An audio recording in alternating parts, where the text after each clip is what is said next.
Gente, esse relato vai chamar a atenção de vocês porque foi um seguidor homem que me mandou. A gente está tão acostumada, né, com abuso sexual ser cometido contra meninas, que quando vem de um homem a gente sente um desconforto extra. Eu já falei disso em alguns momentos, né? Por quê? Porque as pessoas acreditam que estão ferindo com a masculinidade daqueles meninos também quando eles são abusados na infância, diferente das meninas que de alguma forma as pessoas não entendem de fato que aquilo vai marcar a vida sexual delas também completamente, né? Mas o medo, o pânico de um filho homem ser gay costuma chocar mais as pessoas quando elas pensam que um homem abusou de um menino, de uma criança menino.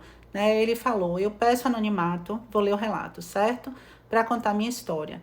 Quando meu pai faleceu, eu tinha aproximadamente 7 anos. Lembro que eu brincava ao lado do caixão, mas não fui ao enterro. Diversas vezes eu perguntava à minha mãe quando meu pai voltaria e ela respondia que eu não veria mais. Algum tempo depois, ela arrumou um namorado que passou a morar conosco. Ela saía para trabalhar e ele ficava em casa. Também lembro que ela mandava eu dormir com ele e que eu me deitava e ali aconteciam os abusos. Também fui abusado pelo meu avô, que minha mãe mandava eu tomar banho com ele. Gente, vocês percebem nessa fala aí que tem alguma coisa estranha também com essa coisa da mãe facilitar os abusos, como se de alguma forma ela soubesse ou ela não pensasse em nenhum momento que isso fosse acontecer, que é uma coisa que a gente fala muito também, né? Fiquem ligados nos filhos de vocês. Cresci muito revoltado com a vida, tentei suicídio 2 vezes. Meus relacionamentos sempre foram de curtos prazos. Após meus 30 anos, comecei a brigar muito com minha mãe e sempre que falo disso, ela me acusa, dizia que não sabia de nada. Nunca mencionei os abusos de meu avô, pois o primeiro caso já rendeu muitas acusações para mim.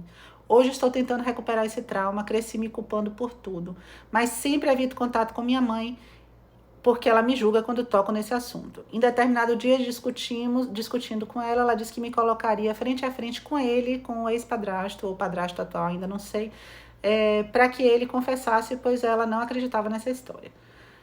Precisou, né? Ele pediu para compartilhar essa história, mas preciso de tempo e coragem, principalmente por ser um homem, isso impacta muito na minha masculinidade.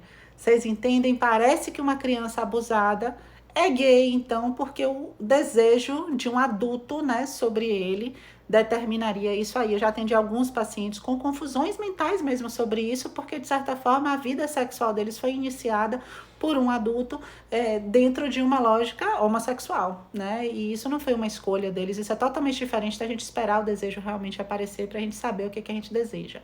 Então eu sinto muito por essa história, né? Ele preferiu anonimato, eu não vou citar nomes, mas vou falar pra ele que publiquei essa história.